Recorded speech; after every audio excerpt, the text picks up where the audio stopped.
អាយដាមបណ្ឌិតកែរដ្ឋារដ្ឋលេខាធិការក្រសួងសុខាភិបាលនិងជាអនុប្រធានក្រុមការងារថ្នាក់កណ្ដាលចុះមូលដ្ឋានក្រុងស្វាយរៀងទទួលបន្ទុកឧបត្ថម្ភសង្កាត់ស្វាយរៀងបានអញ្ជើញជាអធិបតីដ៏ខ្ពង់ខ្ពស់ក្នុងទិវាអន្តរជាតិនារី8មីនាឆ្នាំ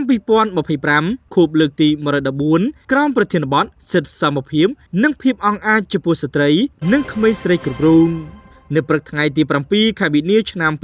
2025អាយដាមបណ្ឌិតកែរដ្ឋារដ្ឋលេខាធិការក្រសួងសុខាភិបាលនិងជាអនុប្រធានក្រុមការងារថ្នាក់កណ្ដាលចុះមូលដ្ឋានក្រុងស្វាយរៀងទទួលបន្ទុកឧបត្ថម្ភសង្កាត់ស្វាយរៀងបានអញ្ជើញជាអធិបតីដ៏ខ្ពង់ខ្ពស់ក្នុងទិវាអន្តរជាតិនារី8មីនាឆ្នាំ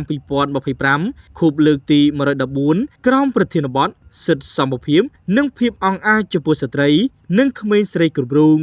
ពិធីនេះមានការអញ្ជើញចូលរួមពីនារីដែលជាក្រុមប្រឹក្សាសង្កាត់ជំនួយការសង្កាត់4នាក់មេភូមិអនុភូមិជំនួយការភូមិ8នាក់យុវនារីសសយក3នាក់ព្រមទាំងក្រុមប្រឹក្សាសង្កាត់មេភូមិអនុភូមិជំនួយការភូមិជាបរិសុទ្ធ23នាក់ចូលរួមជាភ្ញៀវកិត្តិយសលោកស្រីអមរាចៅសង្កាត់ស្វាយរៀងនិងជាប្រធានសមាគមនារីសង្កាត់បានធ្វើរបាយការណ៍ពីស្ថានភាពស្ត្រីក្នុងសង្កាត់បន្ទាប់មកលោកស្រីរីកសៀនបានឡើងអានសារលិខិតរបស់សម្ដេចព្រះមហាក្សត្រីនរោត្តមមុនិនាថសីហនុព្រះវររាជបិតាជាតិខ្មែរក្នុងសេរីភាពសេចក្តីថ្លៃថ្នូរនិងសុភមង្គលជូនដល់អង្គពិធី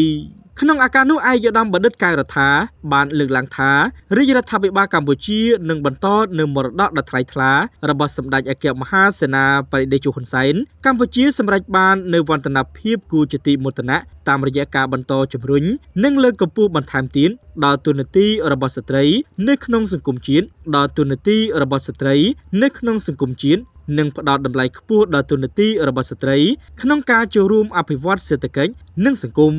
រាជរដ្ឋាភិបាលនឹងបន្តលើកកម្ពស់សមភាព Gender តាមរយៈការបង្កើនការវិនិយោគនៅក្នុងវិស័យសេដ្ឋកិច្ចអប់រំសុខភាពនិងការដឹកនាំសាធារណៈដើម្បីទាញយកអត្ថប្រយោជន៍ពីភាគលាភ Gender បង្កលក្ខណៈអំណោយផលដល់ស្ត្រីក្នុងការប្រើប្រាស់សិទ្ធិលើការសម្រេចចិត្តអំពីផែនការគ្រួសារកាត់បន្ថយភាពងាយរងគ្រោះដោយអំពើហិង្សាទាក់ទងទៅនឹង Gender លើស្ត្រីនិងក្មេងស្រី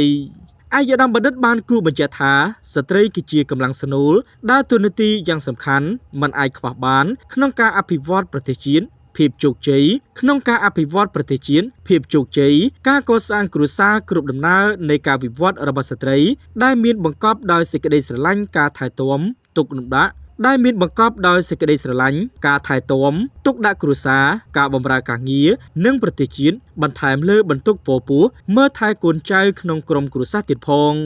ក្នុងឱកាសនោះដែរអាយដាមបណ្ឌិតកែរដ្ឋាបានជូនវត្ថុអនុស្សាវរីយ៍ដល់នារី15នាក់ក្នុងម្នាក់ទទួលបានសឹងបារាំង1និងថវិកា 50,000 រៀលរីឯថ្នាក់ដឹកនាំភូមិឃុំជាបរិសុទ្ធ23នាក់ក្នុងម្នាក់ទទួលបានសរង1និងថវិកា 20,000 រៀលផងដែរ